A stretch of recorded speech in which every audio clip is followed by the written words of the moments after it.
the way I see it is like the closer I get to the car in the garage, the more likely things are contaminated. So if I do things in the garage, I'll wash my hands afterwards.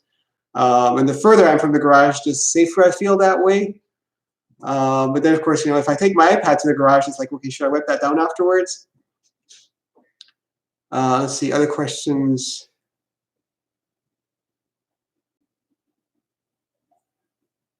Yeah, the best thing would be to hide in the basement anyways. Yeah, the problem is it takes both of us to deal with the kids. So it's difficult to isolate amongst the family. And of course, the bigger the family, the bigger the risk. But yeah, we don't get out much. For us, actually, for me, the panic moment came on March 6th, which is the Friday before the stock market went nuts, which is basically when it became more widespread. And we were due for a Costco run anyway, so we did a $500 Costco run. We bought one pack of toilet paper too, but basically we decided to stock up on all the things that we use a little bit more than we usually do. And since then, I wanted to go to Costco to buy milk, and there was a huge lineup outside, separated by shopping carts and pallets, so people were keeping distance, but I didn't want to be that close to that many people for that long because it didn't look like it was moving. So I just went to the superstore where there wasn't a lineup, but there's all kinds of signs everywhere. Only take 2, maximum of 2. I think they did have toilet paper, but we don't need any toilet paper for a while.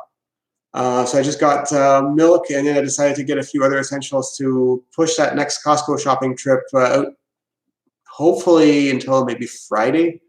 I think we're good on all the staples until then. And hopefully things will kind of settle down. Everybody right now is shopping up and, you know, making sure they have enough on hand. So of course that means more shopping than usual. But I'm so glad we bought. I'm so glad we shopped. I'm so glad we stocked up before things got crazy. Oh, there's a super chat. The scariest thing about COVID-19 is everyone's willing to give up their rights. But anyways, how is the new Sander working? Yeah, that's a tough trade-off in terms of rights, because I mean, especially in the U.S., you know, it's the country of the NRA, and not that this is the NRA's fault, but it's a country that supports something like the NRA.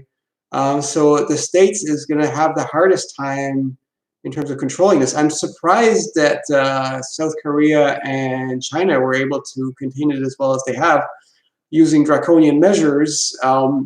Of course, they're vulnerable now because there might be a pocket of it here or there, so continued vigilance is needed. And they're still not back to normal. So I don't know how this is going to play out.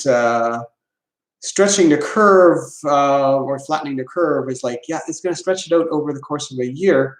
Talking to a neighbor at, you know, safe distance, she's like, oh, soon. Because I said to her, oh, I wish our kids could kind of play with each other and kind of cancel each other. And she'll be like, oh, soon. And I'm like, oh, no, months, many months. As far as I'm concerned, it's like our summer plans are probably not going to happen, because if we do flatten the curve, it will hit peak right during the summer. So we won't be back to normal this year. Let's see. Other question. Been watching you about 4 years. Wishing you well. Only 4 years? Haha. I've been at it for way longer than that. You know, 4 years ago would have been close to my peak. 3 to 4 years ago.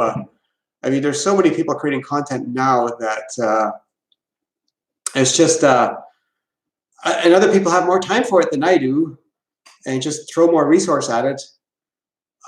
So even if my videos were as good as they used to be, which they aren't because I don't have as much time as I used to, it would just be, there's so much more available that is really good content that I just don't get the views that I used to get.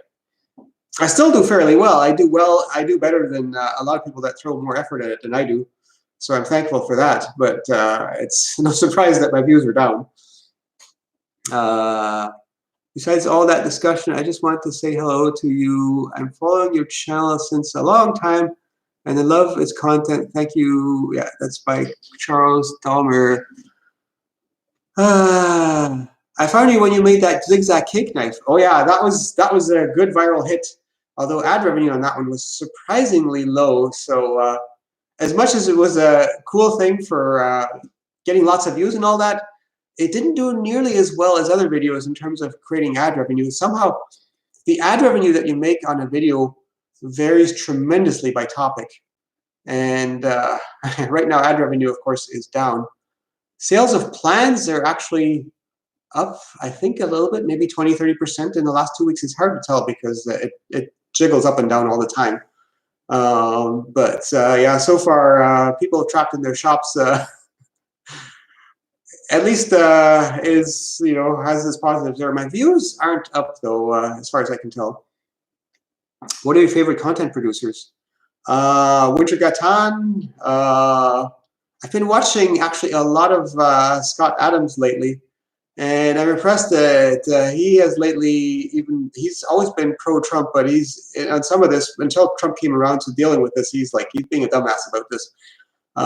So that to me it's like, okay, that's reassuring, because actually I think Trump is actually in many ways a good thing, but that he's not blindly pro-Trump, and he's interesting to listen to in terms of make sense of this whole situation, because he's got lots of time to think about that sort of thing, way more than most people.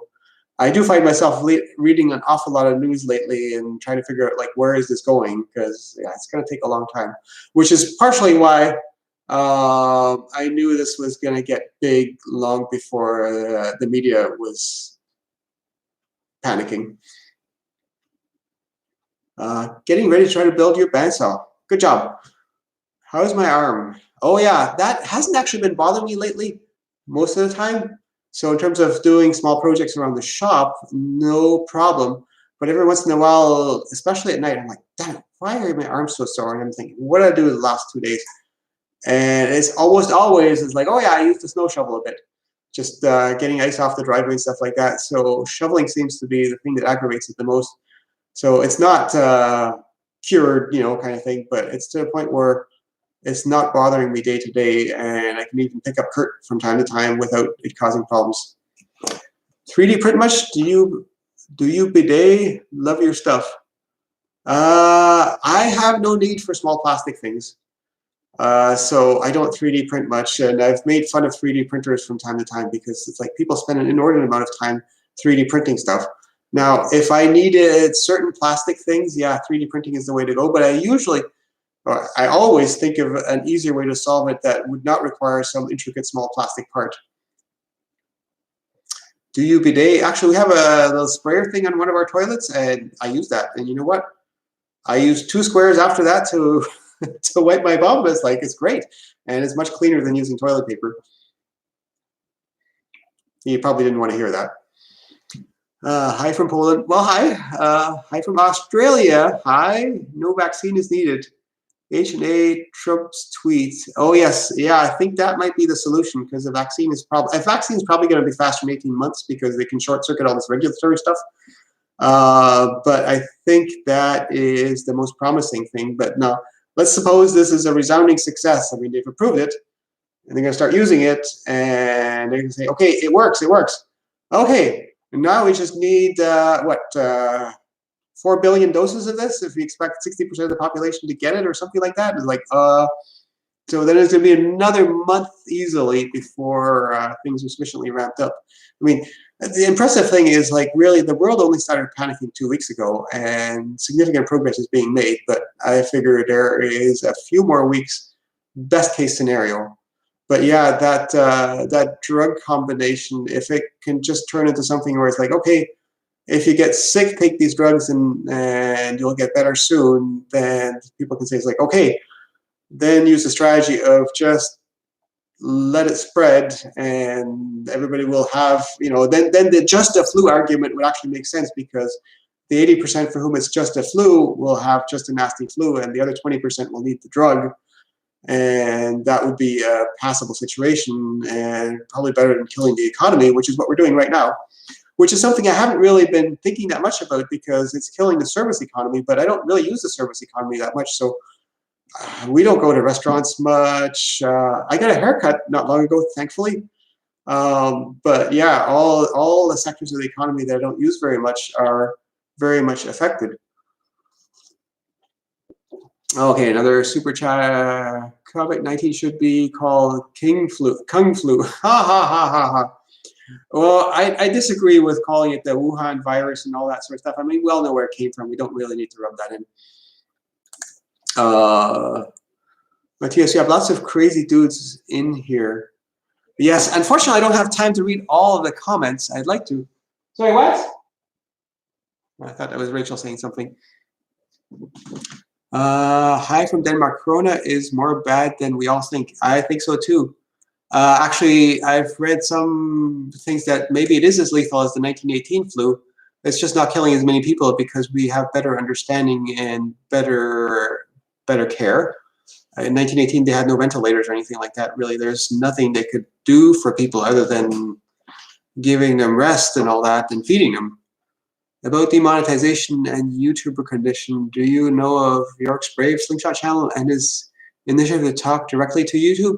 Yeah, you know, I used to subscribe to him, but it just got a little too immature, that channel for me. Because it's always, oh, let me show you its features. It's like, that channel is made for 10-year-olds. It's a good idea to try to do that, but the thing is, YouTube is kind of in a tough situation too. Granted, their organization has got their political leanings, but they also kind of have to do what they have to do. So I don't know if I would necessarily do things any differently if I was running YouTube. I had a PhD microbiologist friend talking to me about this back in December about the virus, and he was worried then and still snatching my head why we were dragging our feet taking action. Well, you know, I was actually surprised that they managed to put the genie back in the bottle with SARS. And with the kind of action China has been taking, if they had taken that initially, they might have been able to contain it. The problem is they initially tried to suppress it because like, don't spread the bad news. And of course, the United States, and this is where Trump was being a dumbass, initially it's like, oh, it's no big deal kind of thing. No, it is a big deal. So here in New Brunswick, where I live, we have relatively few cases, and they enacted measures relatively quickly, you know, prematurely, so to say. So there is, I think, 18 cases in a population of 600,000 so far. Daycares were officially closed on Tuesday. We kept our kids out on Monday already. Like, we kind of pulled the trigger early on that. March break was earlier here, so that also helped too. March break in New Brunswick is at the beginning of March. Then Rachel and I have been discussing when do we start keeping the kids home.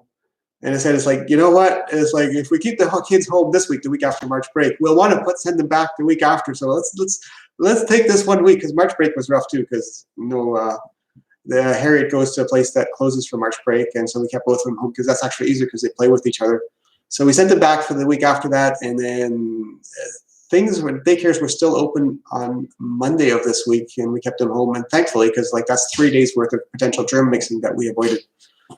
So yeah, maybe we should talk about woodworking, eh? Let's see, is there anything woodworking? When is the next meetup? Well, I was hoping late March, but I realized early March that maybe this is not a good time to have one. So when this is over, which I don't know when that will be, I'm sort of thinking, you know, you hear all these things about people heading off to World War I. It's like, they'll be home by Christmas, that sort of attitude. And people are thinking, it's like, this will be done by the summer. I know it won't be. I think, I would like to think that maybe by the fall things will settle down, but realistically, barring a miracle, 2020 will be fully occupied by this. The drug thing could be a miracle. We'll see where that goes. Oh, you know what? I do need my glasses to read all the comments because they're small. Bellevue Workshop. Hey, I watch you. I love your channel. Wood Gears was one of my first subscriptions. Now, I know his love for bandsaws, and I agree that it was faster, but I would be cool to see his take on what his take on. Sorry, it keeps scrolling, so it's hard to see.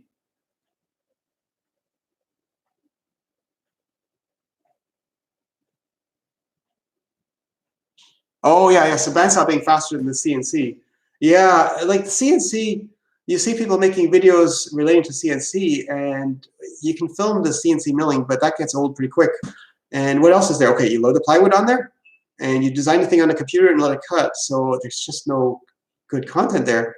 And then you look at the speed that these things cut, like any, like a Shapeoko. It's because you have to do so many passes. Like you're cutting at the snail's pace, and you're probably hovering over the machine because you don't trust it to be alone.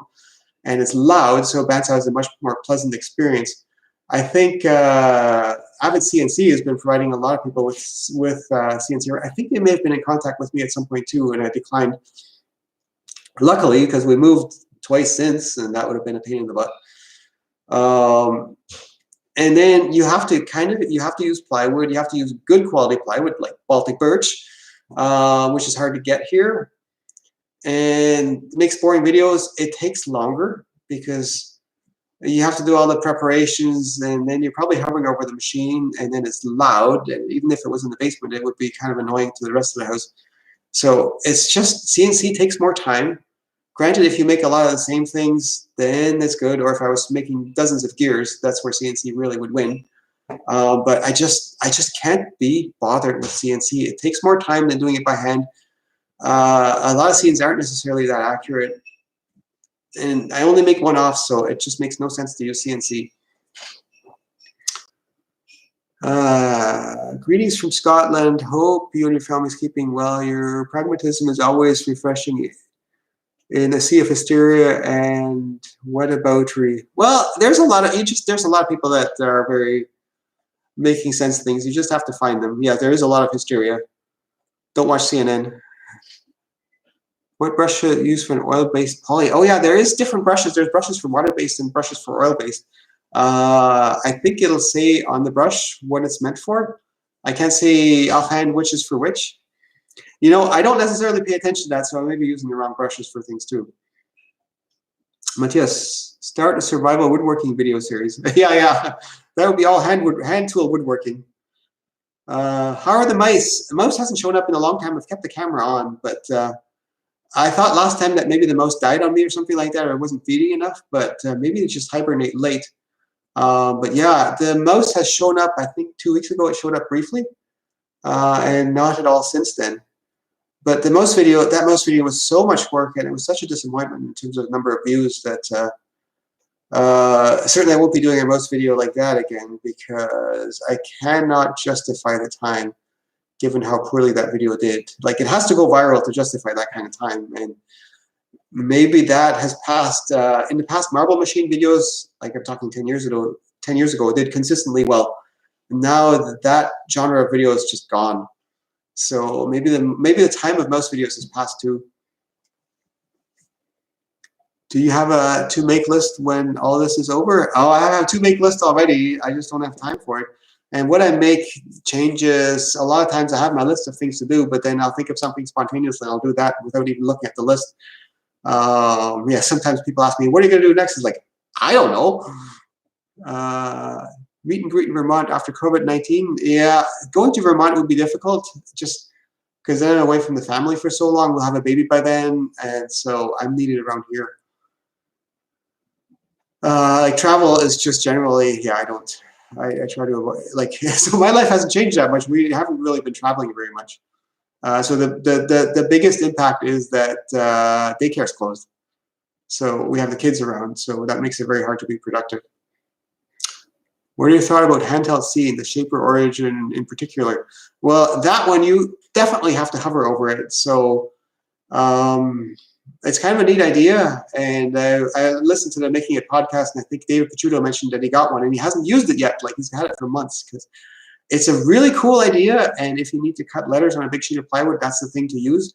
It's probably not accurate enough for machine parts, and you have to hover over it. So I think it looks like a much cooler idea than it is in terms of actually using it, because they've given a bunch of those to YouTubers, and other than the initial look at this cool thing, I've seen nobody using it one. So it's one of those things that looks like a cool idea, but in practice probably isn't. This is, I really think about these things much in advance, which is why I decided early on not to get into CNC, because I just do the thought experiment. Okay, I have a CNC, what am I going to use it for? And I realized very quickly, it's like, yeah, I can do things more quickly with my conventional tools. There are some YouTubers that make really good use of their CNC. Rainfall Projects, another one of my favorite channels. He uses his extensively, but you know, like he was building this humongously heavy table that was going to be a workbench, and then he decided it was going to be a table. Too heavy for that, I think, because he just decided it was too nice to be a workbench. And he did all the curved cuts and all that on the CNC, but it must have taken forever. If he had a big enough bandsaw, or you know, a thickness planer and all that sort of stuff, he could have done this thing way quicker with conventional tools. Winter Gatan uses his quite effectively because he needs a lot of repeated parts that need to be quite precise. So he's a very good user of CNC. Marius Hornberger, not so well-known channel, but excellent content. He uses CNC a fair bit. But again, a lot of that stuff could be done just as fast without. Updated on your tendonitis. Just go rewind in the video.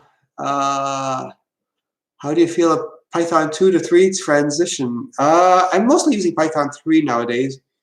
But yeah, then on the Raspberry Pi, and I've got my Python script and it won't run. It's like, why? It's like, oh, I didn't specify Python 3 because it still defaults to Python 2. Just to show you how much pain it is to break compatibility. I think they probably regret doing that now. They probably thought it would be easier to break that.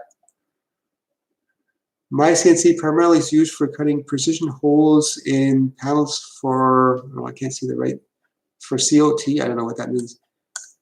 Yeah, to cut precise round holes, that is something useful. A hole cutter on the drill press is useful too, but then if you're too far from the edge, so for instance, for making bandsaw wheels for even for the 16-inch bandsaw, I couldn't use my drill press to drill that, so that could have been useful for that. There are specific cases, but then again, it's like, okay, so I just used my drill right angle jig and drilled it, and it's like, it was done. Advice on hobby woodworkers building your projects. Buy my plans. Yeah, people often ask me how long does it take, which is not really useful to know how long I take because you're going to take a totally different amount of time. You're not filming it. You've got a set of plans that's already debugged, but at the same time, you're not as familiar with the project. You're probably not as familiar with woodworking. So it really varies by an order of magnitude how much time people spend on that sort of thing. So when people say, it's like, how long did it take you? It's like, no, the question is, how long does it take you? And I don't know what your skill level is, so only you can answer that. You know, you look at what I've done and try to figure out how long it's going to take you to do that. That's the best I can give you. And then I'm not responsible for the estimate being way off, because your estimate might be as badly off as mine would be. The best thing is to just, you know, start with some part of it, this part that you are most intimidated with, only get materials for that, build that part, and then if you decide it's too complicated, just give up right there. Or if not, then you've already partway into it.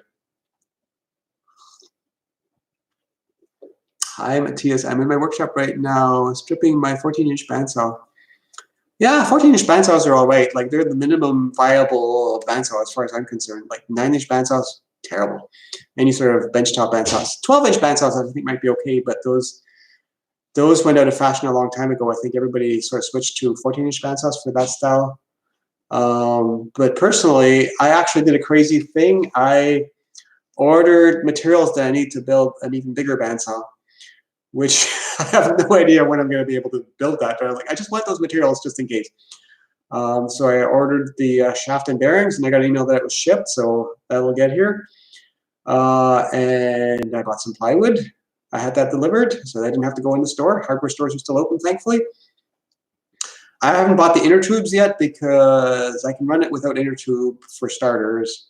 And in Canadian Tire, the store where I would buy that sort of thing, is one of the stores that remains open because it's one of those stores that, you know, sells hardware type of things, because it's okay not to be able to have a spa or not to be able to have a haircut, but if you can't fix a leaking pipe, that's more serious. So hardware stores, thankfully, are considered critical, and fortunately, of course, for my projects, that is also very good.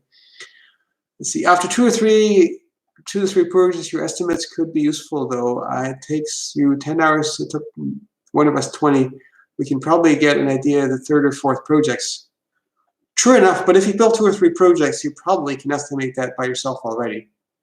And that would require that you'd have estimates of all these other projects. And a lot of my big projects, I don't have estimates for because I didn't record that sort of thing. I didn't use a time-lapse camera. Stay safe from COVID-19, sir. Yes, we're trying. I find it kind of surprising how so many things in the States are still open. What size wheels are you thinking? 26 inches. I kind of did some measurements, and I want it so I could still wheel it through a door. So that means I can only go so far up higher than it is, and I still want to be able to reach the crank that's on the top. And down, I could go down as far as 36 inches, but then I wouldn't have anything to catch the sawdust.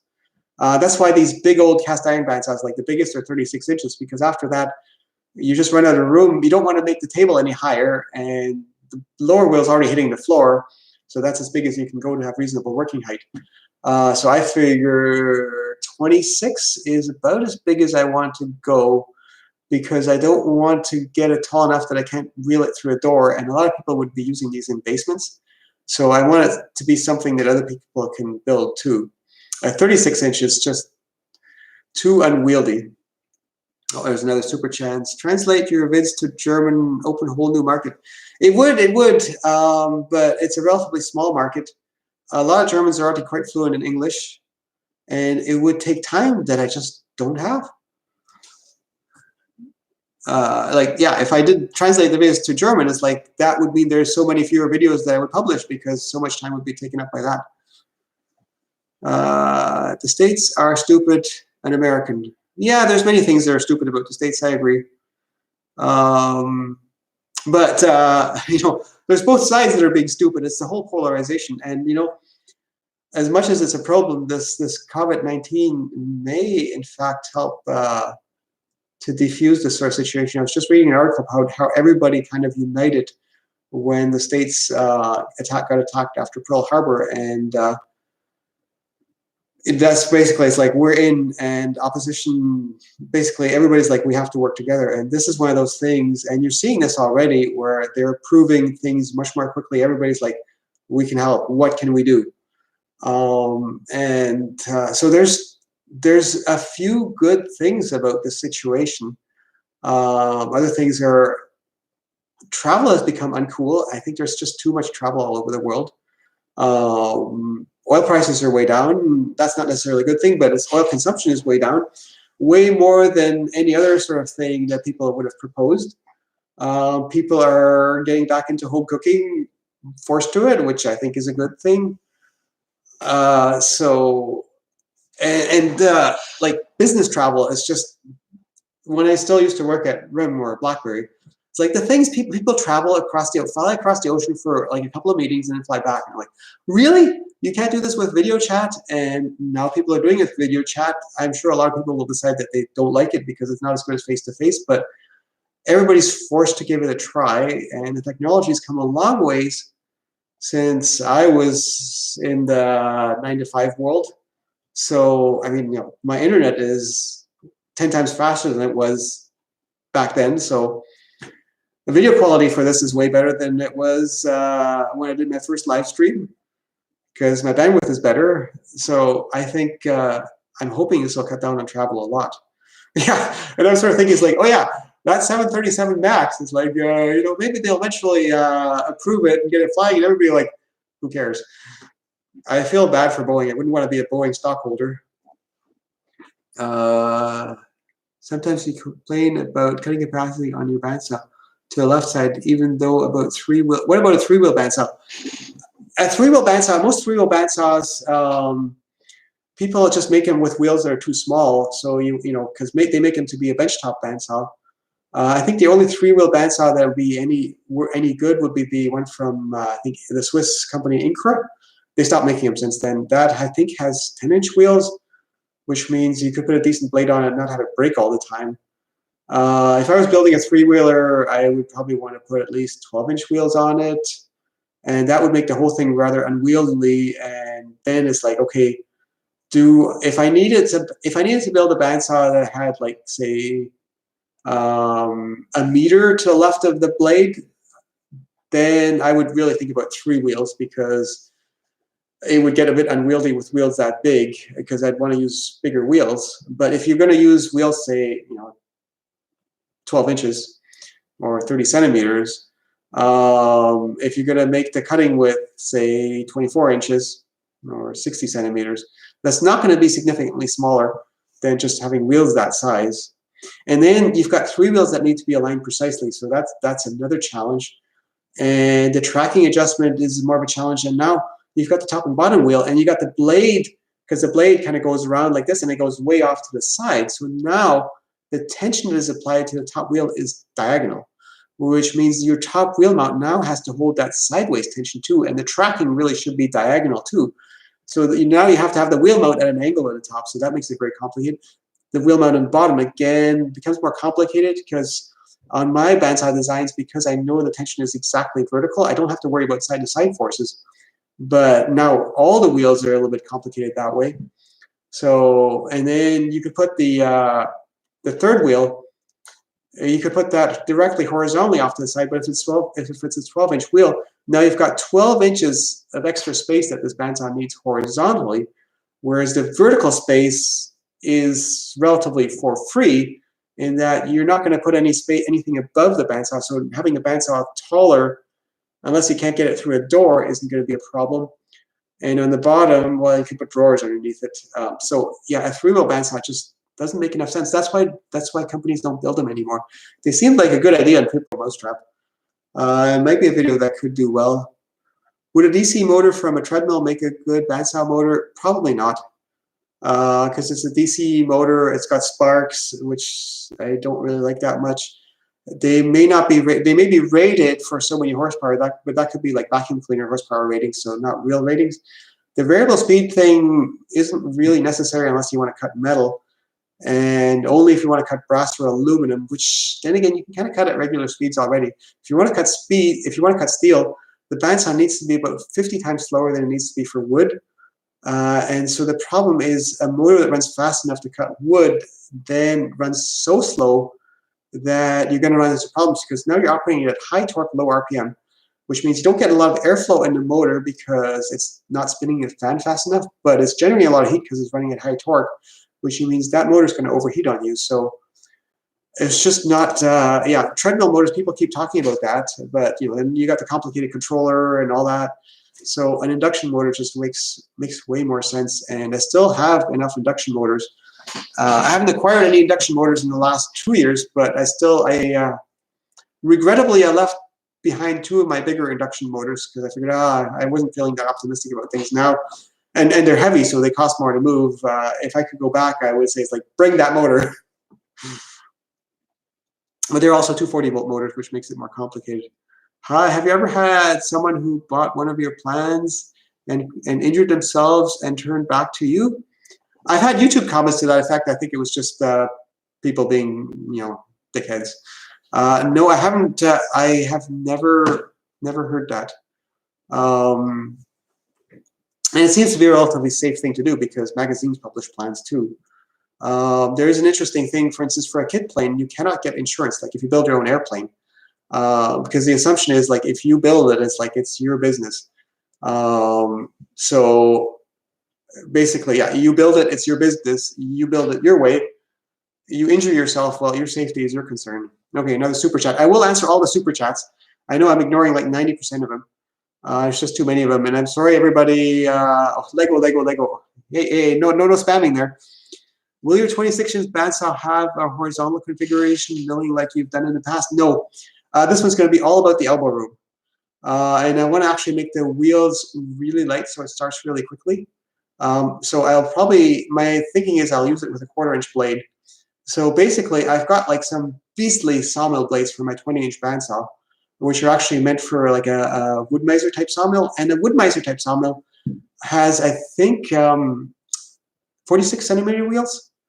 And my bandsaw has 50 centimeter wheels, which means already my bandsaw is bending the blade less. And for a sawmill, you don't actually need a lot of throat depth, because unless you want to like leave the board stacked on the log as you're cutting them, really only cutting maybe this much at a time. So in terms of doing really heavy resawing, I think my 20-inch bandsaw will be is as suitable as it's going to be. So this other one is not going to be sturdy. And actually, right now I've got the 1/4-inch blade on the 20-inch bandsaw, and I've got the resaw blade on my 16-inch bandsaw. Because the 16-inch bandsaw, even though it's not as robust as my 20-incher, you don't need the throat depth for resawing. And I gotta rub my nose a little bit. You know what's worse is I think I've been to a grocery store twice since becoming really conscious of this. Is like there's these little crinkly bags for that you put some vegetables in, like the broccoli, and you take one of those, you go, and then you got enough traction on your fingers to open one of those bags, and it's like, God, these things are so hard to open without licking your fingers. How did you pick your green shop color? That's a good story. So I had this Powermatic jointer, which I'm not sure if it was actually Powermatic or if it was just a pretend Powermatic, but anyways, it was the Powermatic color. And I thought that's actually kind of a nice color for shop machines. But I didn't take any part of this jointer with me when I picked the color, and somehow I was way off in the color that I picked. But I got 1/4 of it, or 900 milliliters, and I used that to paint my first bandsaw. And then the next machine too, because I only used up a fraction of that, and then it just became a thing. And since then, I had to get a second can of that paint, and I think that one I picked something slightly more green, less yellowy. But it's just become a thing. I know people love it, some people hate it, but it's kind of cool to have a distinct color in that no other tools are that color. So it's just become a thing. And I always get these hateful comments about the slime green and whatnot. It's like, yeah, whatever. I think I get that about any color. I can't do purple. Steve Ramsey already has that color for himself. Can you please mute Masoon? Oh, yeah. I'll leave it for now. If he does it again, then I'll mute him. I'm not sure how to do that. Hide user. Oh, I could hide him, but he's been warned. So yeah, I think he's realistically, you'd want to have somebody who monitors this sort of thing, picks out the best questions. But I'm doing this on myself. Where can one go for lumber for New Brunswick? I've only bought lumber at the Home Depot. You buy lumber, and some 2x4s are just much heavier than others, and so I'm I'll use those, like when I pick them out, like I can feel which ones are heaviest, and I put those aside as the special ones for where I need it really hard. So I'll just kind of use those as hardwood. So yeah, there isn't. I told there used to be a place where you could buy hardwood here. The other thing is I've been picking through people's firewood piles, because a fair number of people around here use firewood because we don't have natural gas. So there's a number of people in the town using firewood, which is the cheapest BTUs that the cheapest source of heat that you can get, but it's also the most work. Okay, a super chat. Greetings from Poland. Thanks for all those years of great videos. Well, thank you. You're welcome. Gibt es die großen Maschinen von deinem Vater eigentlich noch? That's common in German. Yeah, they're still in the shop, not being used, and now I'm even further from there. When I was still living out in the country, I was thinking it might make sense to try to haul some of those machines there. Now we're 3 times as far away from there, and even if the machines were here, it would be impossible to get them into the basement. And of the machines, the table saw weighs about a ton, possibly more. It would not be possible to get that into a basement. It's kind of clunky. I used to envy that table saw. It's got a sliding table on it. It's got this awesome tenon cutting thing. I have a video about that. I won't explain too much right now. But since I built my quickset tenon jig and the Panther router, it's like I much prefer to do tenons that way. Yeah, the way the shaper on that machine works is awesome. But in terms of using a table saw, sliding table is really nice. But having just a table saw sled does that job already. And if I need to do a lot of cutting with a table saw sled, I'll put a few drops of 3-in-1 household oil on the table and in the slot where the table rubs. And that table saw sled, my big one, is actually easier to push across my my Delta table saw than it is to push the ball bearing sled on my dad's table saw. So that used to be a thing I admired. Now I'm like, I can do without. The shaper for cutting tendons would be awesome, but again, I can do without. For making moldings, but then I hardly ever use moldings, and router bits are much cheaper and not as good. If you need a lot of moldings, a big shaper like that would be nice. My father-in-law spotted a shaper that was for sale or posted on the Surplus Canada website, and it's like, you should bid on that. And I'm like, yeah, if I bid on that, then I have to drive an hour away to get it, and then get it into the basement, and how much would I use it? So I passed on that. And other machines, my dad had like a 12-inch jointer. That would be awesome, but I have a 12-inch jointer, not as good as the one my dad has, but for smaller stock, my homemade one is actually much better because it has a much smaller gap between the tables, and it starts much quicker. It's louder than my dad's though. So that's another thing that I used to envy that I don't need. I love his edge band sander, his edge belt sander, but I have not one myself. He had a huge stroke sander, but those things make insane amounts of dust in the air. They've gone out of fashion, I think, partially because you need more skill to operate, and partially because you can't do effective dust collection on them. So yeah, my dad's machines, I don't envy them as much as I used to. And in fact, like once I had my own shop set up, even my first shop before I made YouTube videos, going back to my dad's shop and building something, I realized like, I actually prefer my own shop now because I have things set up just the way I want to. The machines were smaller, which is more suitable for smaller projects. Regarding your latest strip sander, I already have the plans for the first one. Will you be selling the new strip sander plans also? So what I want to do is to basically get my CAD model to the point where I have dimension drawings, which unfortunately I need to redo because I changed enough of the things around that all the dimension drawings need to be redone, and just include those with the other strip sander, which means if you have the strip sander plans, you can just re-download to get those. But I'll raise the price at the same time. So that includes both sanders, because I get so many cases of, I do a steep discount with the bandsaws where if you buy the other one too, you get it, it only adds an extra $2 or $3.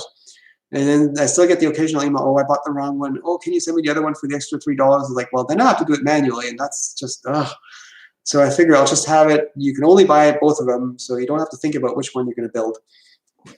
The tricky thing about the XL version is you have to cut your own belts off of a 6x48 belt, which is relatively easy to do, but it's another one of those things that some people might not want to do.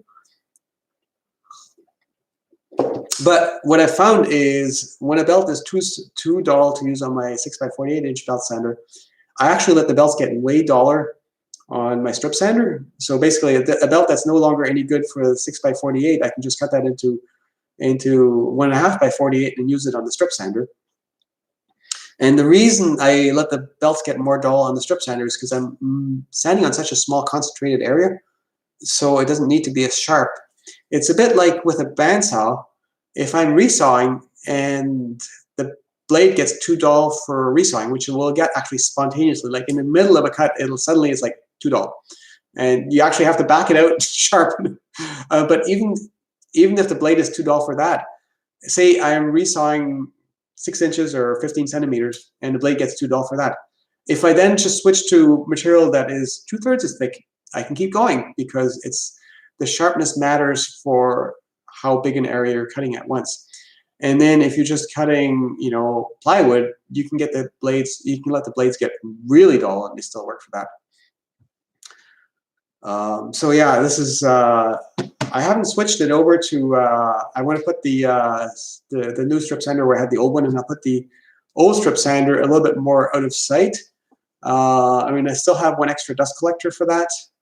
So I'll have that one set up as well, and I'll keep a finer grit on the other strip sander. Do I have a metal lathe? No, but I have an angle grinder. Actually, I liked, who was it? I think it was Rainfall Project said, it's like, so he was fixing a 14-inch bandsaw, and he referred to it as farmer's lathe, and I was like, oh, what's that? Angle grinder. And actually, yeah, like being able to spin things and putting an angle grinder on things like that will do a lot of things that you would normally do with a lathe. Or the other thing is to just spin things in a drill against the bench grinder. And I used my homemade wooden lathe also with an angle grinder quite successfully. So as much as I would love to have a metal lathe, you see people acquiring them and then not using them. Like Bob Claggett, I like to make stuff. He got himself a metal lathe, and he recently bought a bigger one too. And I think he's done one project using the metal lathe. So it's a cool thing to have, but you have to think a step beyond that. It's like, realistically, how much are you going to use that? And I actually really enjoy the challenge of, can I do this with an angle grinder? And so far, I've been able to do everything with an angle grinder. When I was still living in Ottawa, a friend who has a fabricating company, he bought somebody else's machine shop. So he had all that stuff in his shop. He said, anytime you need something to machine, just feel free to come and use the machine. So I guess he trusted me. And there was, in the years that I could have used that, there was not one occasion where I couldn't solve it with an angle grinder. Because now, of course, you kind of have to go out of your way to go somewhere else. And it's like, oh, what if I could, I could solve it with an angle grinder. And it just sets a much better example, because if somebody wants to reproduce this project, an angle grinder can be bought for 20 bucks. Lathe, that costs like orders of magnitude more. Do you have any higher education? Yeah, I went to university. Thoughts on black people? Black people are black people. Their skin color is different. Oh, somebody else is spamming Lego, Lego, Lego, Lego, Lego. Oh, check this out back here. These are my Lego Technic sorted. Now the problem is, and then there's the bigger parts up here. The problem is Lego takes time, and sometimes I build Lego stuff with the kids. But the Lego Technic, you really need to think about things. You got to focus on things. So it's something that's rather unsuitable to do with kids. In fact, my my machine catapult, somebody was like, oh, do you have plans for that? Because I want to build that with my kids. And I was like, first of all, I don't have plans, but I got the drawings. And second, you have to build that without your kids, which of course defeats the whole point of what he wanted to do. But here's actually a Lego contraption I built recently. And I showed that in the thumbnail just to have something interesting. So this is a silly thing. So for Christmas, I went to a dollar store and I bought a whole bunch of, and it's like, kids love things like ribbons. So I bought this reel of ribbon. And of course, the kids make a mess with it. And it just piles up on the floor and mommy gets angry and all that. And so I thought, what if I built something to wind it up? And so the cool thing is, this is not at all an optimal design, because I was actually building that while I was playing with the kids, although not effectively playing with the kids very much, because it still requires some focus. I originally had a two-stage gear speed up thingy, and then I've got a very narrow slot, and these things actually spin on here. You can tell these starting to turn a little bit blue because from friction, because the kids use this a lot. So I have a slot that the ribbon fits through, and then these things on here guide it side to side, and that means I can just wind the ribbon up like this. And so let me so I just let the ribbon pile up on the floor, and Rachel's like, don't make a mess with this again, because she was already scolding the kids about it. But the cool thing is, like, this is, and now I can just let's see, let's try to get it where you can see it. So it looks like a tangle of ribbon, but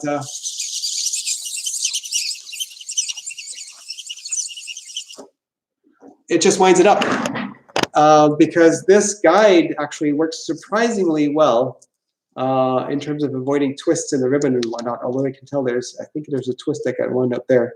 And the kids have been playing with this crazy amount. So they'll take the ribbon and drag it to the furthest corner of the house while it unwinds, and then I'll wind it back up while they chase the end coming back. So I may make a video about this project. It's tempting to try to build a more sophisticated version of this, because the way this guide works is really kind of crude. I could do a better job of that. But of course, the act of making a video takes time too. I've been at this actually now, I see, for 51 minutes. So let's see. Did I miss any super chats? No, not in recent. So, yes, I talked about Lego. But yeah, I think this is getting long enough, because most people watch this after the fact anyways. And if they see it's like 2 hours long, it's like, forget it, I don't have time for that. What language do you write your Raspberry Pi software? In C, some bits in Python. What do you think of CO2 laser cutters for plywood? Oh, I think those, it'd be cool to have one, but of course everything has a burnt edge. And you need one that's set up just right. And then you got to make everything out of 1/4" plywood. So kind of a cool tool. It's way faster than CNC, but I'm not tempted to get one, that's for sure. Opinion on time travel into the past, is it possible in principle? Absolutely not. It would just break too many things. It's conceivable that you could time travel into a version of the past whose future is not now, because if you can change your own past, then you change the present, which now you got this sort of loop thing. Okay, so I go back and tell myself to buy, not to do this because it's going to have a bad outcome. Now my present will now not have this bad outcome, which means I won't know to go back into the past and prevent this bad outcome, which means the bad outcome will happen, right? So we get into the situation where you get this impossible situation. How is the tendonitis? Went back in the video. Sorry, I'm not going to answer that again. Sorry, even though it's a super chat, I just don't want to repeat myself. Any idea why the mouse swing video didn't do so well? Well, it may not have been focused enough. How do you know Matthias Berger? He makes YouTube videos. I think he emailed me. That was the initial contact. Probably YouTube wouldn't have suggested it because his videos are awesome videos, but it's one of those things where the YouTube algorithm or possibly his videos just appeal too much to smart people, and there's just not enough smart people to trigger the algorithm to realize, like, oh, this is a really great video. This best place to get lumber is Black River Woodworking in St. John, New Brunswick. Yeah. I haven't actually gotten that far down where the old Murray and Gregory lumber used to be. Okay, I'll try to remember that. Could the stabilized be stabilized with a series of transverse slats in rabbets? You'd have to put those on both sides, and it would really weaken it. Like, if you want to do that, just make plywood. In Germany, actually, they have this sort of plywood, which I love, but it's not available here. Think of plywood made with boards. So you've got a ply that's about 6 millimeters thick on either side, and another ply that's maybe 12 millimeter in the middle. So that stabilizes the whole panel. But for instance, you can actually do relief carving on one side as long as you don't carve too deep. And it's a great idea. I wish we had that here. They use it for a lot for furniture type panels. Like, you wouldn't want to make gears out of it because the plies are too thick. But that would be, yeah. Stabilizing a slab is like, it moves, just deal with it. Any plastic batch out plywood and salvage 2x2 ventilators? No. Oh, I gave this some thought, and so I wanted to research is like, how much pressure do you need for such a thing? And I googled around, and it's like the first thing I came across is like some of those ventilators from way back. It's like they ran on compressed air. Why? Because the electric motor is a problem, because you are likely to have an oxygen-enriched environment where the ventilator is being used, which means any sort of brush motor is going to potentially, those carbon brushes may end up burning, because things that don't burn, things that you don't think of flammable, are flammable when the oxygen concentration is higher. But I was thinking about that, like, you could make wooden valves. You need something to operate the valves back and forth. You need an air source. I could use my 1 horsepower dust collector, like just a blower off of that, because I know that will run for a very long time. For the air source, use garden hose for the hoses, like, because you got to use materials that you can get quickly. So then you just need something to do the valve back and forth. And I was thinking it's like a gearhead motor, but where would you get like a whole bunch of gearhead motors? Okay, a drill. A brushless drill would be ideal, but then you run into battery problems, and these things need to run for a week without the possibility of failure. So then you got the battery problem, and then the DeWalt one will only run for 30 seconds before it decides to shut off. So then you'd have to use a corded drill, was my thought, but those are brushed, and that's a no-no. And anyways, that's as far as I got. I think there's people far more qualified working on this sort of thing, and another hack of people saying you could potentially put a Y adapter one and run, if you've got 2 people that need the same capacity, you run 2 people off of one. So I think that problem is being solved by people with far better resources for that sort of thing than me. But I certainly gave it some thought. But yeah, the tricky part is if you build something like that and it fails, if it has like just a 10% chance of failing in a week, then it's a non-starter, because if it fails, it's likely to kill a patient, and that patient might have survived without one. So it's a trickier situation than people think it is. I saw on Hacker News somebody just posted for an open source ventilator, and I'm looking at this thing going, way too complicated. Does not make any sense. It has to be something dead simple, because the reliability is so key. So yeah, you don't put a computer on it, because that has a higher failure rate. Some project with John Weiss, that's Heist again. I live too far away from him at this point. Have you given any thought to going back to your old job program? Well, my old job is no longer, because they shut all that down. But yes, I've been looking at possibly doing that sort of thing. But right now with the baby coming, like once Rachel got pregnant, I just sort of gave up on that idea, because I knew once the baby comes, like there's just not going to be time for that. And certainly there's not time for that now, because we have the kids home. It was tough. Even I just don't have time for that. And I think I'm going to try to cut it off at an hour. Any unknown YouTube channels you watch? I think my subscriptions are public on my main YouTube channel. I have that public, so I think at least it used to be that way. So you might be able to look at that. I haven't checked if that's still visible, but certainly it used to be that you could see what people are subscribed to. And so I'm subscribed to quite a lot of channels, some of them which are quite obscure. Another baby is coming, yes, in a month and a half. Any projects planned for the children? No. And it's like, actually this has been my most successful children's project, and it took the least amount of time. The xylophone doesn't get played with that much. The hammer, I made a little hammer. I didn't make a video about that. That's been the most popular woodworking project, because Kurt got this little workbench and it came with a hammer, and the hammer's been the most popular part of that. So I made another hammer. Painted it red, I made it out of the softest wood I could find, just to make sure it wouldn't do too much damage. What's better, metric or imperial? Imperial has its merit in that it has bigger units, and the numbers in the tape measure are bigger. So I can see why people are reluctant to give that up. And then metric has got too many, the people that say you should only use millimeters, they're idiots. They're pedantic idiots that aren't helping things at all. Because growing up in a country that's metric, everybody, the vernacular was all centimeters. That needs a couple of more centimeters type of thing. Nobody would say it's like, we need another 100 millimeters here. No, it's like another 10 centimeters. So like these pedantic idiots are hurting metric. So it's like the most metric fanboys are hurting metric. Anyways, and we're up to an hour now, so I will end this now. I might do another one, maybe. There's windows of opportunity here and there. And since I'm a little bit handicapped in having good stretches of time to do woodworking projects, I might do more of those. I know they don't get the same kind of views, but it's like, wow, I can make an hour-long video in an hour. Amazing. Anyways, I don't see any more super chats, so because at least you should answer those. So I'll end it right there. So thank you for watching. 531 people watching. Wow, that's pretty good. Ending now. Click.